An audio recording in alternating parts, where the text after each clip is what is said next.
आज Doubtnut app download करें। Doubtnut पर अपने सभी गणित, रसायन विज्ञान, भौतिक विज्ञान और जीव विज्ञान के डाउट्स का करो सफाया। बस प्रश्न की फोटो खींचो, एक ही प्रश्न को क्रॉप करो और तुरंत वीडियो सोल्यूशन पाओ।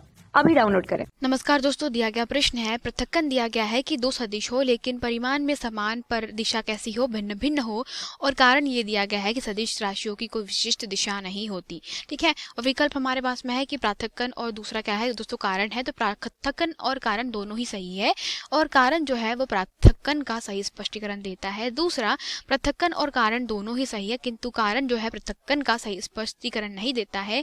तीसरा, कि पृथक्कन सही है किंतु कारण गलत है। और चौथा, पृथक्कन और कारण दोनों गलत है। तो देखिए, बात यह है कि किन्हीं भी दो सदिश कैसे जब परिमाण में समान होते हैं, तो मान लेते हैं कि हमारे पास में ये दो सदिश है, ठीक है, परंतु दिशा कैसी है, भिन्न भिन्न है। तो मान लेते हैं एक जो है सदिश हमारा वो किसी और दिशा में है और दूसरा सदिश को हमने विपरीत दिशा में कर दिया, ठीक है।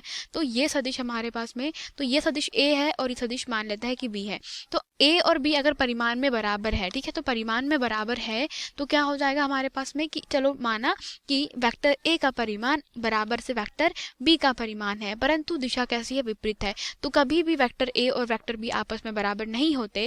वेक्टर ए और वेक्टर बी अगर परिमाण में बराबर परंतु दिशा परस्पर विपरीत है तो इसको आप माइनस वेक्टर ए लिखेंगे, ना कि क्या लिखेंगे, आप इसको ए लिखेंगे। कहने का मतलब यह है कि दिशा बदलने से सदिश का जो मान है वो भी, मतलब सदिश का जो वैल्यू है वो भी क्या बदल जाती है, हमारे पास में वैल्यू बदल जाती है, ठीक है। और बोला यह है दूसरा हमारे पास में कथन, मतलब कारण ये दिया गया है कि सदिशों की कोई विशिष्ट दिशा नहीं होती। तो सदिशों की विशिष्ट दिशा नहीं होती तो यह कहना कैसा होगा दोस्तों, अनुचित होगा, क्योंकि सदिश जितने भी सदिश होते हैं तो सदिशों की क्या होती है दोस्तों, एक विशिष्ट दिशा होती है, ठीक है। तो विशिष्ट दिशा मतलब ये है कि मान लीजिए कि हमारे पास में अगर आप विस्थापन सदिश की बात कर लेते हैं तो विस्थापन सदिश जो होता है वो कैसा होता है, किसी एक पर्टिकुलर दिशा में होता है। मतलब ये बिंदु ए है और ये बिंदु बी है, तो व्यक्ति अगर ए बिंदु से बी बिंदु की तरफ जा रहा है तो विस्थापन मान लेते हैं धनात्मक हुआ, परंतु अगर वापस से बिंदु बी से वापस से ए की दिशा में आ रहा है तो वो दिशा कैसे ली जाती है, ऋणात्मक ली जाती है। तो इस प्रकार से दोस्तों सदिशों का क्या होता है, दिशा पर निर्भरता होती है। तो हम कहेंगे कि पहला विकल्प कैसा है कि अगर सदिश बराबर हो और कैसे हो दोस्तों, दिशा अगर भिन्न है तो दोस्तों ये हम कह सकते हैं कि ये सदिश कैसे एक समान नहीं कहलाएंगे।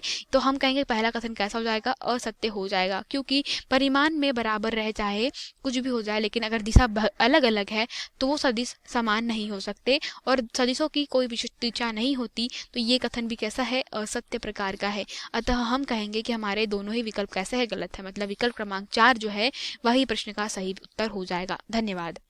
कक्षा 6 से 12वीं से लेकर नीट, IIT, JEE वो एडवांस के लेवल तक 1 करोड़ से ज्यादा छात्रों का भरोसा। आज ही डाउनलोड करें डाउटनेट ऐप या व्हाट्सएप करें अपने सारे डाउट्स 8400 400 400 पर।